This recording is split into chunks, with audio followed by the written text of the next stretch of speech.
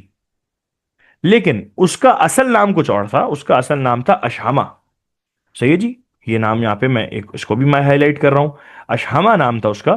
تو جو اس وقت رولر تھا ایبیسینیا کا. اچھا, یہ سارے کے سارے رولرز ہی نجاشی کہلاتے تھے. اور مارکنگ اسکیم میں بھی اگر آپ دیکھیں گے تو نجاشی کا لفظ بھی استعمال ہوا ہے, اور اشہما کا لفظ جو ہے وہ آپ کو مارکنگ اسکیم میں نظر نہیں آئے گا, لیکن اس کا اصل نام چونکہ اشہما تھا, میں نے بولا میں یہاں پہ آپ کو یہ بات بتاتا چلوں. اچھا, اس نے مسلمانوں کو بہت وارملی ویلکم کیا and allowed Muslims to leave in Abyssinia. بڑا بڑا انصاف پسند بادشاہ تھا نجاشی, اور اس کی عوام بھی اس سے بہت زیادہ خوش تھے.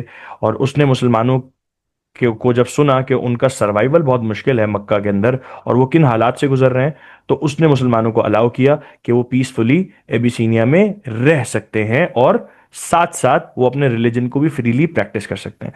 اچھا, یہ بات ذرا امپورٹنٹ ہے کہ اس زمانے کے اندر ایبیسینیا میں کون سا ریلیجن جنرلی پریکٹس کیا جا رہا تھا؟ اس زمانے میں کرسچینٹی کو جنرلی پریکٹس کیا جا رہا تھا ایبیسینیا کے اندر. یعنی اشہما خود ہی ہمسیلف واز اے کرسچن, اور اس کی تمام رعایا بھی موسٹلی کرسچنز ہی شامل تھے. اچھا, قریش کا کیا ریاکشن تھا؟ دے ٹرائی ٹو چیز دس بیچ آف مسلمس, لیکن وہ مسلمانوں کو چیز نہیں کر سکے اور مسلمان وہاں سے بھاگ کر چلے گئے. لیکن کچھ عرصے کے بعد ایک امپورٹنٹ واقعہ پیش آیا جس کی وجہ سے یہ سارے کے سارے لوگ واپس آ گئے مکہ. تو وہ کون سا واقعہ تھا؟ ہوا یہ کہ حضور صلی اللہ علیہ وسلم نے ایک دفعہ مکہ کے لوگوں کو جمع کیا, اور حضور صلی اللہ علیہ وسلم نے سورہ نجم پڑھنی شروع کی ان کے سامنے. اچھا, یہ سارے کے سارے لوگوں میں کون کون لوگ شامل ہیں؟ اس میں مسلمز بھی ہیں, نان مسلمز بھی ہیں. مکہ کے جو بڑے بڑے نامی گرامی لوگ ہیں وہ سب کے سب شامل ہیں. ابو جہل, ابو لہب, امیہ بن خلف, یہ سارے کے سارے لوگ جو ہے وہ شامل ہیں ان لوگوں کے اندر, جو کہ حضور صلی اللہ علیہ وسلم کے پاس جمع ہے. حضور صلی اللہ علیہ وسلم سورہ نجم پڑھ رہے ہیں. حضور صلی اللہ علیہ وسلم کی آواز کی وجہ سے اور ان کے قرآن کے پڑھنے کی وجہ سے لوگوں پر ایسی کیفیت طاری ہوئی کہ وہ سب کے سب خاموشی کے ساتھ کھڑے ہوئے اور سورہ نجم سنتے رہے. سورہ نجم حضور صلی اللہ علیہ وسلم کے اوپر ریویل ہوئی ہے, وہ سب کے سب سورہ نجم سنتے جا رہے ہیں. سورہ نجم کے آخر میں آتا ہے سجدہ, اور وہ سجدہ کہاں سے آیا میں آپ کو بتاتا ہوں. سجدہ حضور صلی اللہ علیہ وسلم نے کیا. جب سورہ نجم حضور صلی اللہ علیہ وسلم نے پڑھنا ختم کی تو حضور صلی اللہ علیہ وسلم خود سجدے میں چلے گئے, اور ایسا اثر تھا, ایسی ہیبت تھی سورہ نجم کی کہ مکہ کے سارے لوگ جو سن رہے تھے وہ بھی سب کے سب جو ہے وہ حضور صلی اللہ علیہ وسلم کی دیکھا دیکھی سجدے میں چلے گئے. اور آس پاس کے جو لوگوں نے دیکھا تو وہ کیا سمجھے کہ سارے کے سارے مکہ کے لوگ حضور صلی اللہ علیہ وسلم کی لیڈرشپ میں جب اللہ کو سجدہ کر رہے ہیں تو یعنی یہ سب کے سب مسلمان ہو گئے. اب سوال آپ کے ہونا چاہیے کہ سر مکہ کے لوگ when they were non Muslims تو وہ سجدہ کیوں کر رہے تھے اللہ کو؟ امپورٹنٹ سوال ہے. تو بھائی مکہ کے لوگوں کا جو ریلیجن تھا جنرلی وہ تھا دین ابراہیمی. ان کے فور فادرز کا جو ریلیجن تھا اس میں بھی اللہ کو سجدہ کیا جاتا تھا, آلدو انہوں نے اس زمانے تک اس دین ابراہیمی کو بہت زیادہ ڈسٹارٹ کر دیا تھا اور انہوں نے اپنا ہی ایک ورژن بنا لیا تھا, بٹ اسٹل اللہ کا کانسیپٹ موجود تھا, اللہ کو سجدہ کرنے کا کانسیپٹ موجود تھا. ہاں, یہ ضرور ہوا تھا کہ وہ پولیتھیزم سے ہٹ کر مونوتھیزم سے ہٹ کر پولیتھیزم کے اوپر آ چکے تھے, یہ ضرور ہوا تھا. لیکن بہرحال اللہ کا کانسیپٹ تھا, اللہ کو سجدہ کرنے کا کانسیپٹ موجود تھا. تو حضور صلی اللہ علیہ وسلم کی لیڈرشپ میں تمام کے تمام قریش نے سجدہ کیا. ہاں, ایک بد نصیب شخص اس میں بھی موجود ہے جس نے اس دن بھی حضور صلی اللہ علیہ وسلم کے پیچھے سجدہ نہیں کیا اللہ کو, اور وہ تھا امیہ بن خلف, دا ماسٹر آف حضرت بلال رضی اللہ تعالیٰ عنہ. اس شخص نے اس دن بھی اس کو توفیق نہیں ہوئی اللہ کی طرف سے کہ سجدہ کر لے. خیر بہرحال, تو یہ نیوز یا یہ ریومر پھیلنا شروع ہوئی کہ مکہ کے تمام لوگ جو ہے وہ مسلمان ہو گئے ہیں. اب یہ خبر ٹریڈرز کے ذریعے اور ٹریولرز کے ذریعے آہستہ آہستہ دنیا میں پھیلتی گئی, اور ہوتے ہوتے ہوتے ہوتے یہ خبر پہنچ گئی ایبیسینیا میں بھی. ایبیسینیا میں جو مسلمان رہ رہے تھے انہوں نے دیکھا کہ ارے یار, جب ان تک یہ خبر پہنچی اور ان کو یہ پتا چلا کہ مکہ کے اندر حضور صلی اللہ علیہ وسلم کی لیڈرشپ میں تمام کے تمام لوگ مسلمان ہو چکے ہیں, تو انہوں نے بولا یار ہمارا تو مسئلہ ہی حل ہو گیا. ہمارا سب سے بڑا پرابلم کیا تھا؟ ہمارا سب سے بڑا پرابلم ہی تو یہ تھا کہ مکہ میں لوگ مسلمان نہیں تھے, حضور صلی اللہ علیہ وسلم کی ٹیچنگز کو سمجھتے نہیں تھے. یہی تو وجہ ہے کہ ہمیں وہ ٹارچر کر رہے تھے. اب تو مسئلہ ہی ختم ہو گیا, جب سارے کے سارے مسلمان ہو گئے تو سب ہمارے بھائی ہیں, ہم واپس چلتے ہیں مکہ. اب اس بیچ کے اکثر لوگ واپس مکہ آ گئے, and when they reached Mecca they got to know کہ جو خبر ان تک پہنچی ہے وہ تو غلط ہے, یہ خبر درست نہیں ہے. However, upon their return, they discovered that the news was false and the situation worsened for them. اب سچویشن خراب تو ہو گئی. اب یہ وہ لوگ تھے جن کو مکہ کے اندر بین کر دیا گیا تھا, یہ مکہ میں کیسے رہے؟ فائنلی ان لوگوں نے اپنے اپنے کانٹیکٹس لگا کر اپنے اپنے لیے ٹرائبل پروٹیکشن حاصل کی مکہ کے لوگوں سے, اور فائنلی وہ مکہ میں ہی رہنا شروع ہو گئے دوبارہ سے. انہوں نے کہا کہ اب یہاں آ ہی گئے تو یہیں پہ رہتے ہیں, واپس جا کے کیا کریں گے. اب دوبارہ سے وہی زمانہ چل رہا ہے جب مکہ میں ٹارچر فیس کر رہے ہیں, پرسیکیوشن فیس کر رہے ہیں حضور صلی اللہ علیہ وسلم کے کمپینینز. اب جب یہ لوگ جو پہلا بیچ ہے, جب یہ واپس آیا ہے مکہ اور انہوں نے آ کے وہاں پہ اشہما کا اور اس کے جو لوگ ہیں ان کا کنڈکٹ بتایا مسلمانوں کے ساتھ, تو وہ لوگ بڑے حیران ہوئے سن کے کہ بھائی یہ تو بہت اچھے لوگ ہیں. تو انہوں نے حضور صلی اللہ علیہ وسلم سے ریکویسٹ کی کہ حضور صلی اللہ علیہ وسلم ان کو بھی الاؤ کریں ایک دفعہ دوبارہ سے کہ وہ مائگریٹ کر کے ابیسینیا جائیں. یوں حضور صلی اللہ علیہ وسلم نے دوسرے بیچ کو الاؤ کیا, اور اس بیچ کے اندر 101 جو ہے وہ ٹوٹل نمبرز ہیں جانے والوں کے. اس میں سے 83 آدمی ہیں سید جی, اور تقریباً 18 اور یا 19 خواتین شامل ہیں اس بیچ کے اندر. سو یوں یہ نمبر پہنچتا ہے تقریباً 101 پر. اس بیچ کے جو نوٹیبل کمپینینز ہیں, نوٹیبل فگرز ہیں, وہ کون کون سے ہیں؟ حضرت جعفر رضی اللہ تعالیٰ عنہ جو کہ حضرت علی رضی اللہ تعالیٰ عنہ کے بھائی ہیں. صحیح جی, ایک یہ شخصیت موجود ہے. اس کے علاوہ ان کی وائف ہیں حضرت اسما رضی اللہ تعالیٰ عنہ, وہ بھی اس بیچ میں شامل ہیں. ٹھیک ہے جی. اسی طریقے سے ام حبیبہ رضی اللہ تعالیٰ عنہ جو اپنے ہسبینڈ عبداللہ بن جہش کے ساتھ, عبید اللہ بن جہش کے ساتھ جو ہے وہ اس بیچ کے اندر موجود ہیں. صحیح جی. اور اس کے علاوہ Abdullah bin Masood, again one of the most senior companions of the holy prophet صلی اللہ علیہ وسلم, جو ارلی ڈیز میں مسلمان ہوئے, وہ موجود ہیں اس بیچ کے اندر. یہ کچھ نوٹیبل فگرز ہیں. اچھا, ام حبیبہ کون ہے؟ ابو سفیان کی بیٹی ہیں. ان کے ہسبینڈ عبید اللہ بن جہش جو ہے وہ مسلمان ہو گئے تھے, ان کے ساتھ انہوں نے مائگریٹ کیا, بٹ انفارچونیٹلی وہ اسلام سے ہٹ گئے, اور جب ان کا نکاح سسپینڈ ہو گیا ام حبیبہ کا, تو جب یہ ایبیسینیا میں ہی تھیں تو حضور صلی اللہ علیہ وسلم نے ان کو شادی کا پیغام بھجوایا, نکاح کا پیغام بھجوایا, جنہوں نے ایکسیپٹ کر لیا, اور ان کا نکاح پھر بعد میں حضور صلی اللہ علیہ وسلم سے ہوا. تو یہ سارے کے سارے نوٹیبل فگرز اس بیچ میں موجود ہیں. اچھا, اس دفعہ بھی قریش نے مسلمانوں کو روکنے کی کوشش کی. اس دفعہ بھی مسلمانوں کا روٹ ایگزیکٹلی وہی سیم تھا کہ مسلمان جدہ گئے, جدہ سے پورٹ آف شعیبہ کے تھرو وہ بوٹس کے ذریعے روانہ ہوئے ایبیسینیا. اور اس دفعہ بھی قریش نے مسلمانوں کو روکنے کی کوشش کی, لیکن اس دفعہ بھی وہ روک نہیں پائے. لیکن اس دفعہ نہ قریش کی ہٹ گئی. انہوں نے کہا کہ یار یہ کیا سین ہے باس, ہر دفعہ ہم روکنے کی کوشش کرتے ہیں اور مسلمان بچ کے بھاگ جاتے ہیں. تو اس دفعہ قریش نے ڈیسائیڈ کیا کہ ہم اپنا ایک ڈیلیگیشن بھیجیں گے اشہما سے ملاقات کرنے کے لیے, اور اس کو ہم کنونس کریں گے کہ بھائی یہ سارے کے سارے لوگ ہمارے مجرم ہیں, انہیں ہمارے حوالے کیا جائے. تو پھر قریش نے 2 لوگوں کا ڈیلیگیشن, جس کے اندر عمر بن عاص اور عبداللہ بن ابی ربیعہ شامل ہیں, عمر بن عاص اینڈ عبداللہ بن ابی ربیعہ. ٹھیک ہے جی, یہ 2 لوگ شامل ہیں. ان 2 لوگوں کا بیچ جو ہے وہ مائگریٹ کر کے, سوری ان دو لوگوں کا بیچ, سوری اس ڈیلیگیشن کے اندر عمر بن عاص اینڈ عبداللہ بن ابی ربیعہ شامل ہیں. یہ دونوں لوگ ٹریول کر کے ایبیسینیا گئے, اور انہوں نے سب سے پہلے تو ایک کام یہ کیا کہ یہ جو نجاشی یا اشہما کے جتنے بھی جو کاؤنسلرز تھے, منسٹرز تھے, ان سے انہوں نے ملاقات کر کے ان کو مہنگے مہنگے تحفے تحائف دی, اور ان کو کہا کہ باس دیکھو بات سنو, سین یہ ہے کہ کل ہم جا رہے ہیں اشہما کے کورٹ میں ایک مقدمہ دائر کرنے کے لیے مسلمانوں کے خلاف, اور تم سب نے نا ہمارا ساتھ دینا ہے. صحیح ہے جی. اب منسٹر جو تھے یہ ویسے ہی بہت زیادہ امپریس تھے ان گفٹس لینے کے بعد اشہما کے, تو انہوں نے کہا کہ ٹھیک ہے باس, آپ بالکل ٹینشن ہی نہ لیں, ہم انشاءاللہ کل آپ کا ساتھ دیں گے, فل کھل کر آپ کے ساتھ آئیں گے, ہیوی آئیں گے آپ کے ساتھ, کوئی ٹینشن والی بات ہی نہیں ہے. 12 نیکسٹ ڈے اشہما کے کورٹ میں عمر بن عاص نے اور عبداللہ بن ابی ربیعہ نے مسلمانوں کے خلاف 3 الزامات لگائے, 3 ایلیگیشنز لگائے مسلمانوں پہ. Allegation number 1, Quraysh claim that some of the Muslims were slaves who should be returned to their masters according to Arab traditions. ان میں سے یہ جو الزامات ہیں میں ان کو ون بائی ون کر کے ہائی لائٹ بھی کر رہا ہوں پنک سے.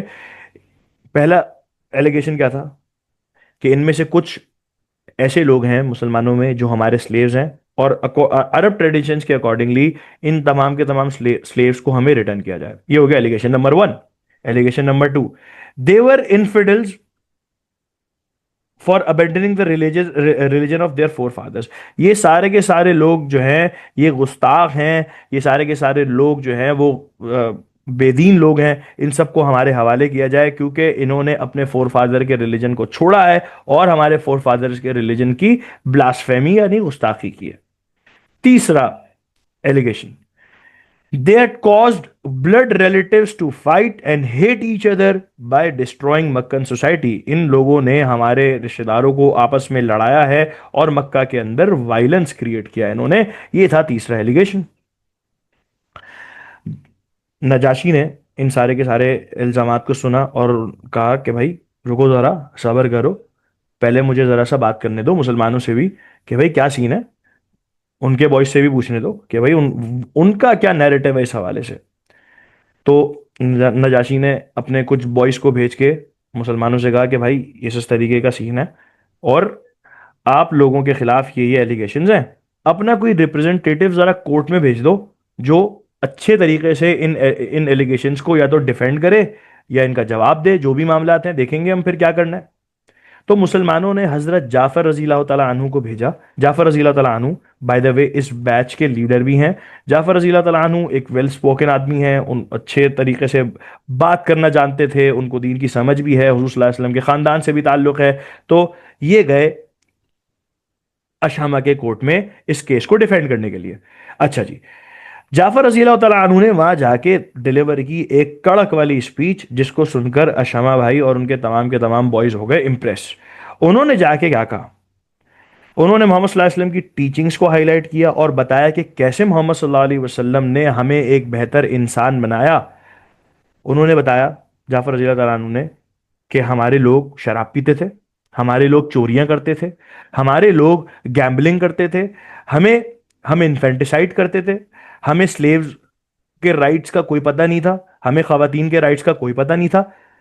پھر ایک شخص ہمارے ہی درمیان سے کھڑا ہوا جو بہت ہی ایماندار تھا, ہم اس کی بہت رسپیکٹ کیا کرتے تھے, اور اس نے کھڑے ہو کے ہمیں قرآن سکھایا اور ان ساری کی ساری بری عادتوں کو کنڈیم کیا اور کرنے سے منع کیا. تو بتاؤ کیا اس نے کچھ غلط کیا؟ تو اشامہ یہ سن کر بڑا امپریس ہوا. اس نے کہا کہ نہیں, محمد صلی اللہ علیہ وسلم جیسے کہ تم نے بتایا کہ یہ سارے کے سارے عادتوں میں تم مبتلا تھے اور محمد صلی اللہ علیہ وسلم نے ان ساری عادتوں کو کنڈیم کیا, تو یہ تو بہت اچھی بات ہے. اسی کے ساتھ ساتھ جعفر رضی اللہ تعالیٰ عنہ نے پھر یہ بھی بتایا کہ ہاں ہم میں سے کچھ سلیوز بھی ہیں اور ہم میں سے کچھ ایسے لوگ بھی ہیں جو کہ پہلے کسی اور ریلیجن پہ تھے, ہم سبھی کسی اور ریلیجن پہ تھے اور ہم اس ریلیجن کو چھوڑ کر ہم نے اس ریلیجن کو اختیار کیا ہے جس کی وجہ سے ان لوگوں نے ہم پر اتنا ظلم کیا کہ ہم اپنا شہر چھوڑ کر آپ کے ہاں آ کر آباد ہوئے ہیں. اب آپ بتائیں دوست کیا کرنا ہے. اب اشامہ بھائی بہت امپریس ہوئے یہ باتیں سن کے, اور انہوں نے کہا کہ نہیں بھائی, عمر بن عاص اینڈ عبداللہ بن ابی ربیہ, بہت بہت شکریہ, بہت بہت خوشی ہوئی آپ سے مل کے, اب آپ یہاں سے جا سکتے ہیں, مسلمان تو یہیں پہ رہیں گے. لیکن یہاں پہ اس ڈیلیگیشن نے جاتے جاتے ماری ایک گوگلی اشامہ کو. اشامہ کو کیا گوگلی ماری کہ اشامہ بھائی ذرا سا معلوم کرو کہ ان لوگوں کا جیزس کرائسٹ کو لے کے کیا بلیف ہے. obviously دیکھو اسلام کیا کرتا ہے, جیزس کرائسٹ کو اللہ کا بیٹا نہیں مانتا جیسے کہ کرسچینٹی میں مانا جاتا ہے. کرسچینٹی کے اندر حضرت عیسیٰ علیہ السلام سے ریلیٹڈ کیا بلیف ہے کہ حضرت عیسیٰ علیہ السلام اللہ کے بیٹے ہیں. جب وہ مر گئے, جو کہ ہمارے بلیف کے حساب سے وہ نہیں مرے, اور جب وہ مر گئے تو اللہ نے ان کو ریزریکٹ کیا اور آسمانوں پہ اٹھا لیا, اور وہ اینٹی کرائسٹ یعنی دجال کو ختم کرنے کے لیے دوبارہ سے دنیا میں آئیں گے. ہمارا حضرت عیسیٰ علیہ السلام کو لے کے کیا بلیف ہے کہ اللہ رب العزت کی کوئی فیملی سے کوئی تعلق نہیں ہے, اللہ کی کوئی فیملی ہے ہی نہیں. حضرت عیسیٰ علیہ السلام بغیر فادر کے اللہ رب العزت نے ان کو معجزے کے ذریعے پیدا کیا دنیا میں, ان کی وائف حضرت مریم کے ہاں. اور حضرت مریم جو ہے جب انہوں نے حضرت عیسیٰ علیہ السلام کو جنم دیا تو اس سے پہلے کا جو واقعات ہیں کہ کس طریقے سے جب وہ بہت زیادہ کمزور فیل کر رہی تھیں تو اس وقت اللہ رب العزت نے ان کو حکم دیا کہ وہ ایک درخت کی ٹہنی کو ہلائیں، اس سے کچھ کھجوریں گری، حضرت مریم نے اس کھجوریں کھائیں اور ان کو طاقت آئی. پھر حضرت مریم بہت زیادہ پریشان تھیں بچے کے پیدا ہونے پر کہ بھئی میں لوگوں کو کیا جواب دوں گی اس چھوٹی سی عمر کے اندر، وین شی واز اونلی 15 اور 16 ایئرز اولڈ، کہ بھئی یہ بچہ بغیر باپ کے کیسے پیدا ہو گیا، لوگ مجھ پہ ایلیگیشنز لگائیں گے. تو اللہ کی طرف سے آرڈرز ملے کہ آپ نے کسی کو کوئی صفائی دینے کی ضرورت ہی نہیں ہے، آپ نے بچے کی طرف اشارہ کر دینا کہ یہ بچہ بتائے گا اور پھر بچہ خود بتائے گا کیا کرنا ہے. حضرت مریم نے ایسے ہی کیا. پھر اللہ نے حضرت عیسیٰ علیہ السلام جو کہ انفینٹ ہیں، گود میں ہیں، ان کو زبان عطا کی، یعنی بولنے کی صلاحیت عطا کی. اور حضرت عیسیٰ علیہ السلام نے اپنی والدہ حضرت مریم کی پاکیزگی کا اعلان کیا. تو یہ ساری کی ساری باتیں لکھی ہوئی ہیں سورہ مریم میں، جس میں حضرت عیسیٰ علیہ السلام کی پیدائش اور حضرت مریم نے جو ڈیفیکلٹیز فیس کی ان سب کا ذکر ہے. حضرت جعفر نے سورہ مریم جو ہے وہ اپنے ڈیفینس میں پڑھنی شروع کی، اور جیسے جیسے وہ سورہ مریم پڑھتے گئے، نجاشی اور ان کے جتنے بھی بوائز ہیں وہ سارے کے سارے لوگ بڑے امپریس ہوئے، یہاں تک کہ وہ رونے لگے. اور جب حضرت جعفر رضی اللہ تعالیٰ عنہ، حضرت جعفر رضی اللہ عنہ رکے تو انہوں نے جو ہے نجاشی نے کیا کہا، Jesus was nothing more than what Jafar had said about him. Jesus اس کے علاوہ کچھ بھی نہیں ہے جو جعفر رضی اللہ تعالیٰ عنہ نے ان کے بارے میں بتایا. واقعی یعنی اس نے انڈورس کیا، اس نے کنفرم کیا کہ جعفر رضی اللہ عنہ بالکل ٹھیک کہہ رہے ہیں. پھر اس نے کیا کہا، Quran and Bible are the rays of the same light. یہ تاریخی بات کہی اس نے. اور اس کے بعد دوبارہ سے قریش کے آنے والے بوائز سے کہا، دوست اب تو چلے جاؤ، اب تو کسی صورت بھی تمہارا یہاں پہ ہم سے کوئی بات چیت نہیں بن سکتی، اس لیے آپ یہاں سے روانہ ہو جائیں. اور یوں قریش کا وہ ڈیلیگیشن واپس وہاں سے آ گیا اور Muslims were allowed to leave in Abyssinia. اچھا، اس کا 4 مارکر کیسے آتا ہے؟ یہ تو 10 مارکر ہے، اس کا 4 مارکر کیسے آتا ہے؟ What was importance of making this migration at that time? اس زمانے کے اندر اس مائگریشن کی کیا حیثیت تھی، کہ مطلب کیا کیا امپورٹینس تھی؟ Muslims were able to escape the persecutions of the Quraysh, which had prevented them from practicing their religion freely. سب سے پہلا پوائنٹ تو یہاں پہ کیا مینشنڈ ہے کہ مسلمان جو ہے وہ وہاں سے اسکیپ کر کے آ گئے، پرسیکیوشن سے جان بچ گئی، سروائیول آسان ہو گیا اور مسلمان اپنا ریلیجن فریلی پریکٹس کرنے لگے. This migration also provided an opportunity to showcase the power of Islamic morals and teachings inspiring the people of Abyssinia and contributing to spread contributing to the spread of Islam internationally. پہلی مرتبہ مسلمانوں کو موقع ملا کہ اسلام کے جو teachings ہیں، جو اسلام کے مورلز ہیں، اس کو شو کیس کر سکیں انٹرنیشنلی. مسلمان کیسے شو کیس کرتے ہیں اپنے ریلیجن کو؟ اپنی پریکٹسز سے، اپنے کنڈکٹ سے شو کیس کرتے ہیں. دیکھو حضور صلی اللہ علیہ وسلم نے جو صحابہ کو تیار کیا، وہ صحابہ کیا تھے؟ ان کو ایک رول ماڈل بنایا سوسائٹی کے لیے، ایگزامپلز بنائی ان کو سوسائٹی کے لیے. بھئی مسلمان کیسا ہوتا ہے؟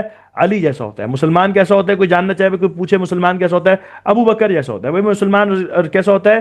حضرت عمر جیسا ہوتا ہے رضی اللہ تعالیٰ عنہ. ٹھیک ہے جی. تو حضور صلی اللہ علیہ وسلم نے کیریکٹرز بنائے اس زمانے کے اندر، اور یہ کیریکٹرز جب ٹریول کر کے گئے ایبیسینیا، اور انہوں نے جب وہاں پہ جا کے حضور صلی اللہ علیہ وسلم کے ٹیچنگز کو پریکٹس کیا پریکٹیکلی، تو لوگ ان سے امپریس ہوئے، جس نے بعد میں کنٹریبیوٹ کیا کہ ایبیسینیا کے لوگ مسلمان بھی ہوئے، جو کہ اگلا پوائنٹ ہے. As a result of this migration, Najashi of Abyssinia, Negus of Abyssinia embraced Islam. اچھا، پوائنٹ نمبر 4، بہت امپورٹنٹ پوائنٹ. مسلمانوں نے بات چیت کے ذریعے پہلی مرتبہ ڈپلومیٹکلی قریش کو شکست دی. کیسے؟ قریش اپنا نیریٹو لے کر آئے، ان کے اوپر ایلیگیشنز لگائے، مسلمانوں نے ڈپلومیسی کے ذریعے اب اس سارے کے سارے الزامات کو ڈیفینڈ کیا اور پروف کیا کہ اسلام ایک سچا ریلیجن ہے، اور اسلام میں ایک انکلوسیو ریلیجن ہے. تمام لوگوں کے لیے گنجائش ہے اسلام میں. ہم کسی بھی دین کی یا کسی بھی ریلیجن کی توہین نہیں کرتے، ہمارے لیے ہر ایک کے لیے گنجائش ہے.